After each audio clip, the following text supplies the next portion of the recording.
Good afternoon, everyone. Welcome to this discussion on Sri Lanka's economic depression and the IMF that Kuppi has organized. There's a lot of talk about this, but we still have a number of questions, which is why we thought we will organize this discussion. So many things are up in the air. Most of all, we're wondering about the impact this will have on people, on public resources, etc. For those of you who joined us today but don't know what or who Kuppi is, we are a group of academics who came together a few years back to think and write on higher education and other things that relate to it in the country. We write to the newspapers in all three languages, and we've had several public discussions also on different topics. So at today's discussion on the IMF and economic shifts that may happen, we have two speakers, both from departments of sociology. Professor Farzana Hanifa is at the University of Colombo. She will talk about social and political concerns related to the IMF agreements. Dr. Ailan Kadirgama is from the University of Jaffna, and he will talk of economic ramifications of the policies that we may have to agree to.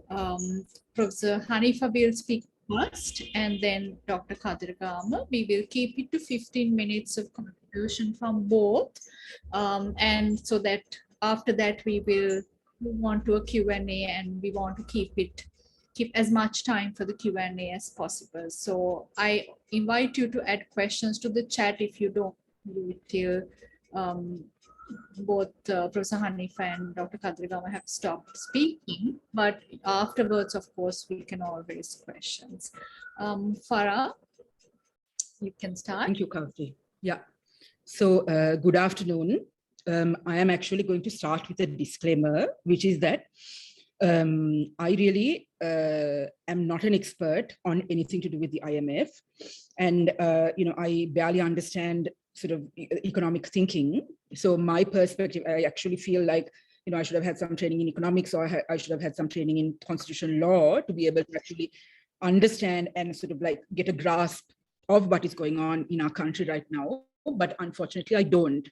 But I feel like I may have something of interest to say, only because I think I am also preoccupied by some of the anxieties that Kausha also mentioned in terms of what is happening to us and what is going to be the plight of our day-to-day lives for the next few months, maybe years. So, mine, in terms of a discussion about the IMF, it will only be very tangential in terms of what we are experiencing now and how we can think about our reality. Okay, so now I will start by talking a little bit about, what kinds of anxieties preoccupy me. Now, how soon will we feel the consequence of the medicine shortage? How long before we hear the numbers of patients beginning to die due to the shortage of medicines? Shortages of medicines of very standard procedures, very standard things that you can treat better from. People are starting to die. Now, we know that groups are organizing to privately source and bring down medicines, which seems a very impractical and a very scaled down process. And I'm not sure to what extent it will have any kind of significant coverage. Now, I am waiting for someone to tell me that the bridge financing will be coming soon and these issues will be sorted. But no one is really saying that yet. Now, as government servants, we are currently cushioned by our steady and relatively high income. But what will our money be worth in 6 months? As for our spouses who are not government servants, will they even continue to have jobs? As the middle class, as part of the middle class, quite privileged middle class, my experience currently of the crisis has been the absence of butter and milk products on supermarket shelves, giving up on eating at restaurants or ordering off the delivery apps. We can still afford most groceries that supermarkets continue to stock. And therefore, what is most troubling is the uncertainty of what is going to happen in the next few months. Now, at the university, we continue to function as per normal, quote unquote. newly recruited young colleagues who travel from distances, over 2 hours travel from their homes to Colombo, have asked if something could be done. There are no buses sometimes, and a trishaw ride costs over 1,000 one way. The canteens don't function, so an Ubered lunch is more than 500 rupees. Some other young colleagues, permanent lecturers, have said they can barely afford to come to work because their fuel bill for the month is now 30% of their salary. We are facing a severe paper shortage, but have just enough for on-site exams in May. We are compelling all students at Colombo, 4,000 something of them, to come for their exams on-site. We want to have on-site after almost 2 years of online exams that really didn't go that well. But there is this fuel issue. So we are providing everyone hostel facilities and hoping that that will circumvent the fuel issue. Now, we are planning international conferences. We are sending out calls for papers. We are discussing building plans. All of this as everything kind of starts to crumble around us. Now, at the national level, we are being told that we won't be able to sustain food production due to the damage to our agriculture recently. And if we are unable to import food, we will have shortages and almost famine conditions. Now, a friend who recently traveled to villages in Anuradhapura stated that there are no livelihoods in the villages, but at least they may be able to survive because of some cultivation. Now, we have an education system that was crippled for 2 years due to COVID. We have not done anything to even think about recovery from that experience. And we are now facing a paper shortage and can't have exams. The protests. Now, the protests are probably the only arena where there is some hope, some sanity, and some energy, and the feeling that we are taking some action against the utter depravity of a ruling elite whom we watched as they brought us to this point. Now, as I write these sentences, I know that there are deeper reasons for the crisis that are not reducible to the actions of these elites. I'm in support of the intellectuals, and especially Ahilan, actually, who says that we are not to think of this crisis as brought about only through the mind-boggling greed, hubris, and incompetence of the Rajapaksas, but as something that was only compounded by their actions. I'm sympathetic with such a reading, and the critique of the neoliberal policy path that we have traveled is essential for our journey towards any future that we can take charge of. However, I think it is essential that we are given this time to shout and scream slogans and express our anger. I think it is also important that we recognize that we are gathering and shouting not just at the fact that we are stressed by the economic burden and the many uncertainties that we are faced with, but also because we have finally had enough of the window dressing and the whitewashing and the gaslighting and the eyewash that the entire population was subjected to during the reign of the Rajapaksas. It is essential that all the many far more profound grievances that we have, from the loved ones of those who were killed during the Easter bombings, to the families that disappeared in both the North and the South, families and colleagues of journalists who were killed, then other larger groups like upcountry communities marginalized for generations, and the many, many, many others who are shouting, "Gota, go home." It is important that they are given the space to do so. The university students' unions, the middle class youth who are credited with starting the protests, the lawyers who have come out to do so much pro bono work, and everyone else who has been energized and politicized by this moment, it is important that we are permitted to call out the leaders who have failed us. And the failure, as I said, is not just of this moment, but it's a failure that has been coming for a really, really long time.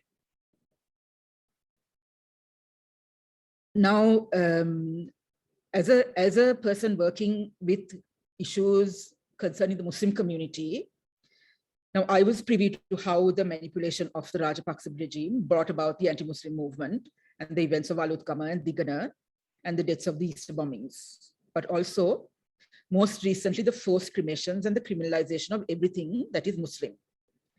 But I have also witnessed the Muslim middle class and their inability to comprehend what has happened to them.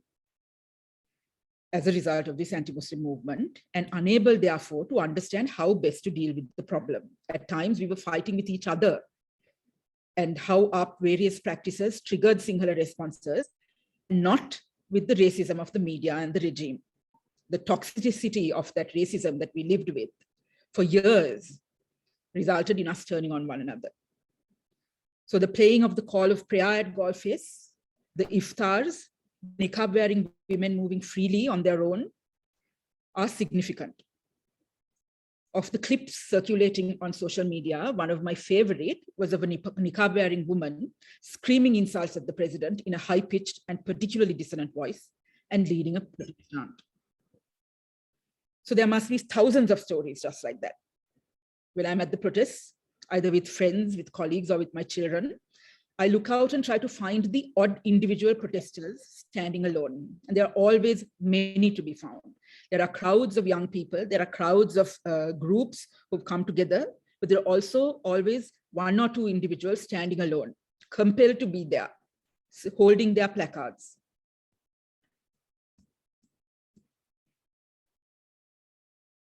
So we must celebrate this moment of protest and amplify its possibilities. But of course, just yesterday, we were a hugely fractious polity with many, many fault lines. So those cracks are appearing in the protest arena already. Now, the responses to Ambika Satkunanathan's incisive tweets, for instance, from people ostensibly protesting, has been interesting.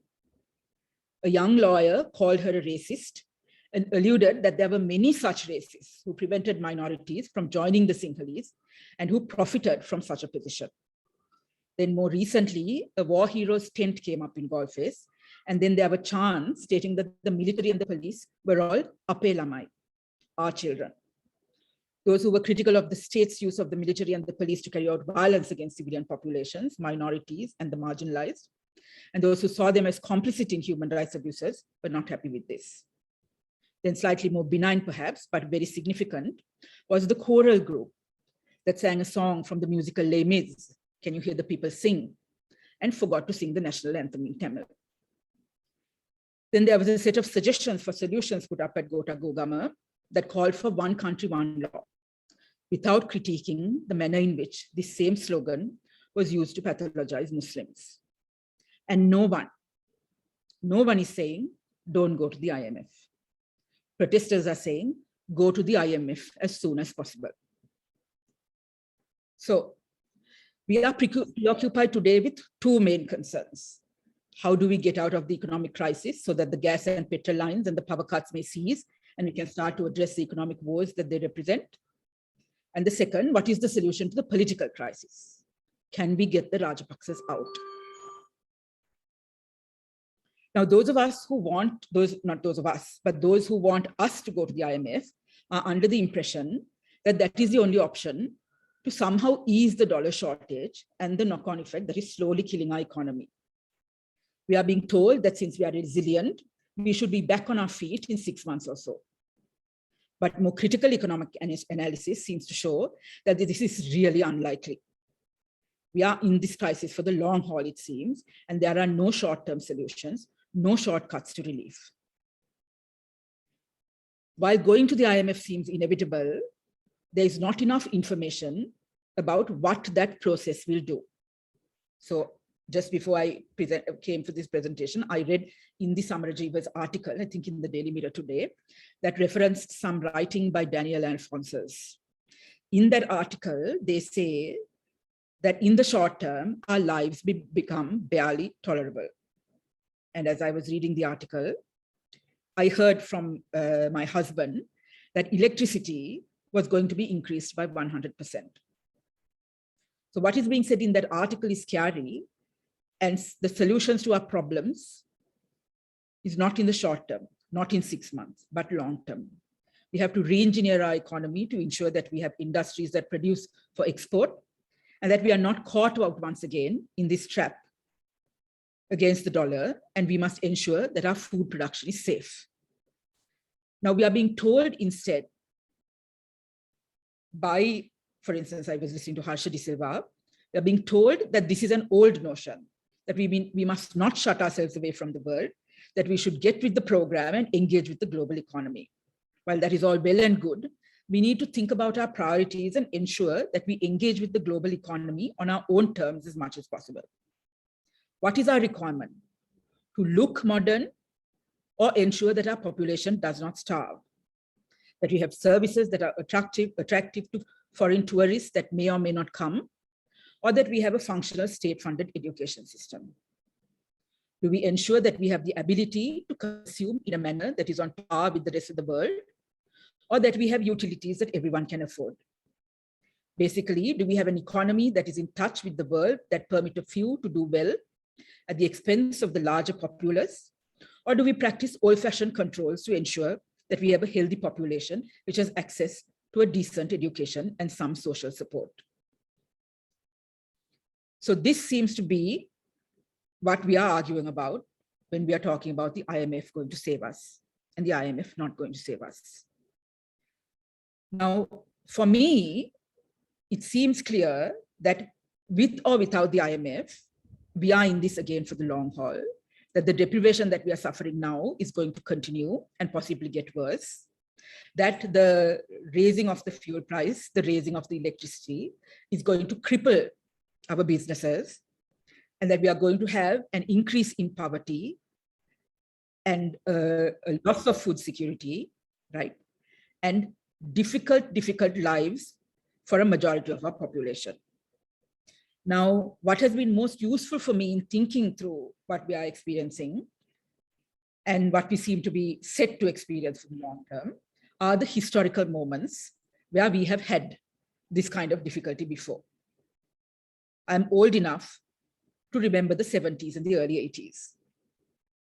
But my memories of that time of deprivation are of a gloriously happy childhood surrounded by relatives, not of deprivation. More recently, in conversations about the hard times that are slowly coming upon us, we were reminded of people of the North who went through much harder times, and not so long ago. The years without electricity and very low supplies of food rations were survived. Now, then reading up this morning on the anthropology of austerity, there were many scary and negative accounts, but all the positive stories are of communities coming together. So having said that, I think it is also important to remember the political context of those times.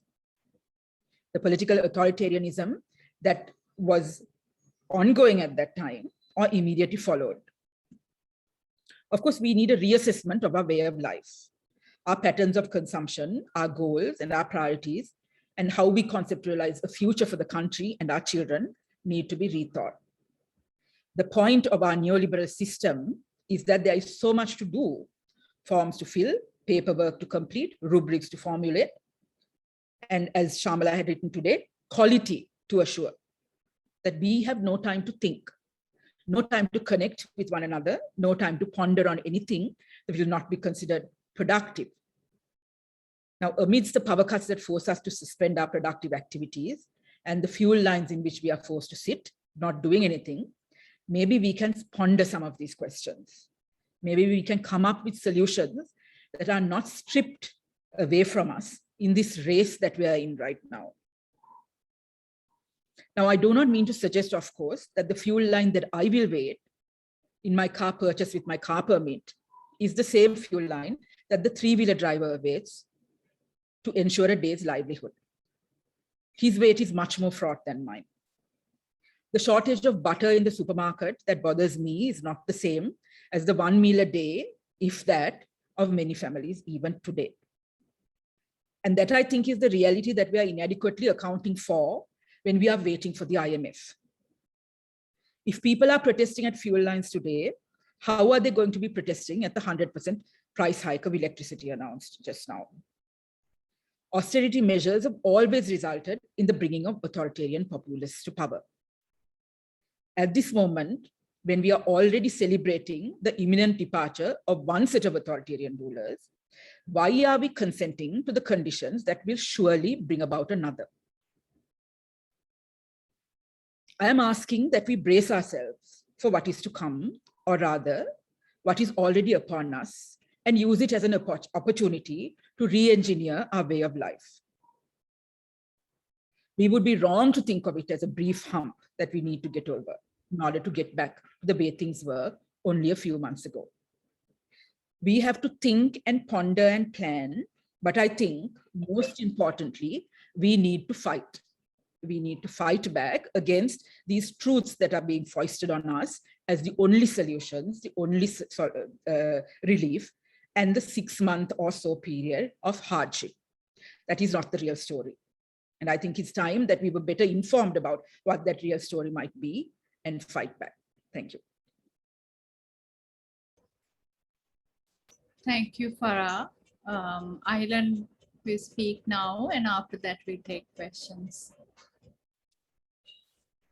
Thank you, Kaushi. And I think Farah has really grounded this discussion in very concrete terms about what people are going through, what we need to ponder, what alternatives we need to struggle for. So I think I can be brief here today. Much of what I want to say, Farah has really kind of given it in very grounded terms. I want to do 3 things here. 1, what kind of a crisis is this? 2, what does it mean to go to the IMF? And 3, what kind of alternatives can we start thinking about? So I think this event by our collective is really meant to start a discussion, as Farah said, and get us to ponder and for all of us to reflect collectively together. I don't think there are any right answers here. So that's how we hope to take this discussion forward today. So first, what is this crisis? There is a sense among people that somehow this is a short crisis. Somehow, as Farah said, in 6 months' time, we'll be back to where we started, possibly 3 years ago before the pandemic. But I think that is a very short-sighted assumption about what we are facing. This is not a short crisis. My sense is that this is going to be a lost decade like the crisis that Greece went through. Now, economists talk about crisis. They use the term recessions. What is an economic recession? An economic recession is when there are 2 consecutive quarters of a reduction in economic growth, or when there's no economic growth, but rather the economy is shrinking for 2 consecutive quarters. If you look at the data, 2020, quarter 1 and quarter 2, when the pandemic hit, we were in a recession. But there's very little discussion now of what an economic depression is. An economic depression, like the one in the 1930s, is when you have years of economic turmoil and years when the economy can almost go into a kind of a tailspin.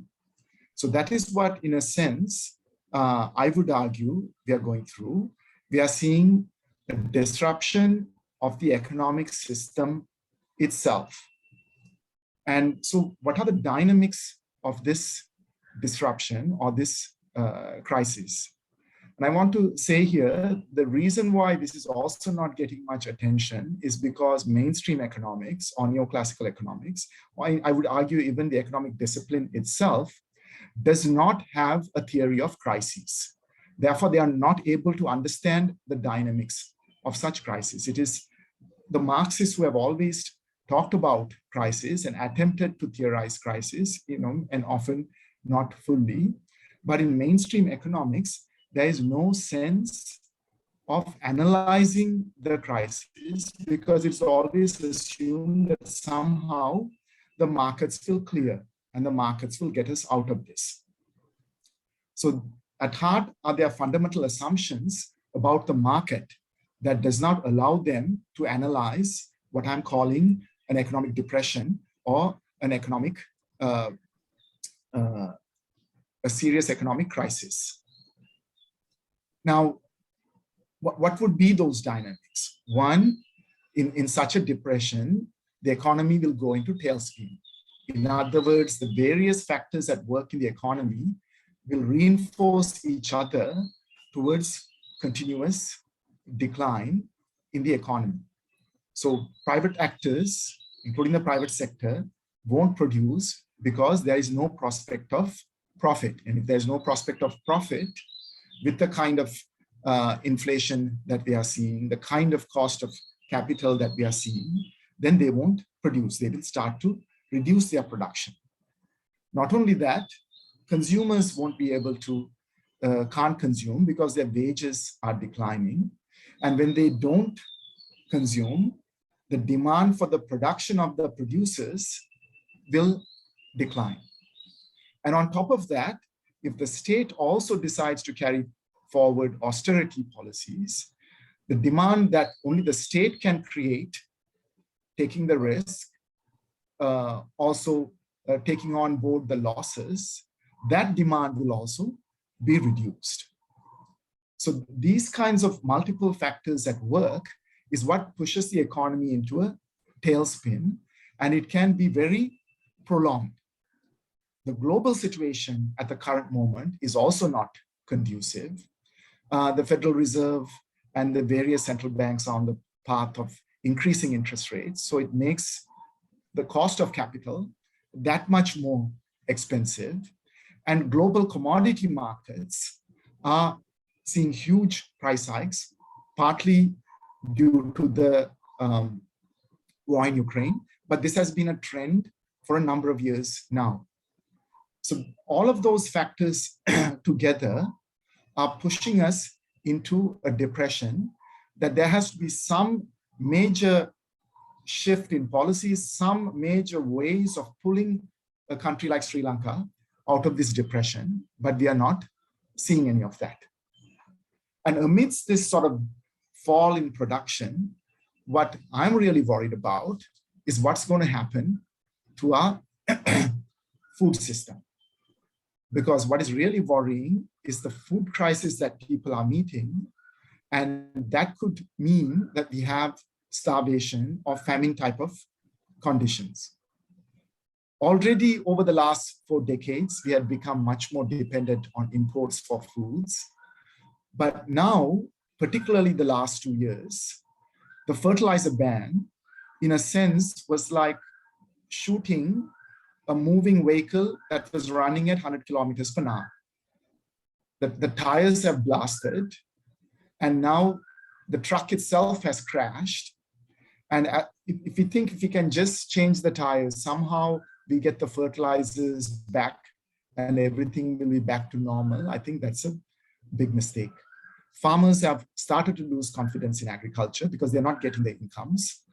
And therefore, how are we going to get ourselves, without a huge mobilization towards food production, we won't be able to get this vehicle moving again. And I think that has to be a priority. Now I'll come to the second point about the IMF agreement and the call for an IMF agreement. And I want to say that it's no longer a question about, are we going to the IMF or not? We already have gone to the IMF, not just in terms of starting negotiations, but implementing their recommendations. We have floated the rupee and transferred the cost of floating that rupee to the consumers. Bread prices have doubled. So have petrol prices. Now, that was one of their main recommendations. They have said that we should address inflation, though I think inflation is the wrong concept to use in terms of what we are seeing. These are price hikes. This is not about the economy heating up and therefore prices increasing, wages are increasing. Wages have not increased. Prices of certain imported commodities and prices of commodities that use imported inputs have dramatically risen. And they want us to raise interest rates, which we have more than doubled the interest rates from 6% to 14%. And when the central bank sets the interest rates at 14%, the borrowing costs of consumers, of small businesses, of farmers, they are going to possibly increase much more than that, from 20 to 30%. Businesses that require overdraft facilities might end up paying something like 30%. And this is on the further path of rising. So when that happens, what we will see, inflation is not going to necessarily decline. What we are going to see is that small businesses, small-time producers, they are going to find that they are not able to produce, or their businesses are going to collapse. And that's what normally happens during a depression. Those of us who are from the left are often critical of businesses and the profits that they make. But during a depression like this, what we are going to see is mass bankruptcies of small businesses, which is also going to then add to the higher and higher levels of unemployment and the fall in livelihoods. Another recommendation that the IMF has said, and you'll probably see this being implemented in the days or weeks ahead, is to increase taxes. But what kind of taxes are going to be increased? Is it going to be the VAT, which leads to a further burden and further reduction in the purchasing power of people? Or is it going to be, second, let me get my cat out of here.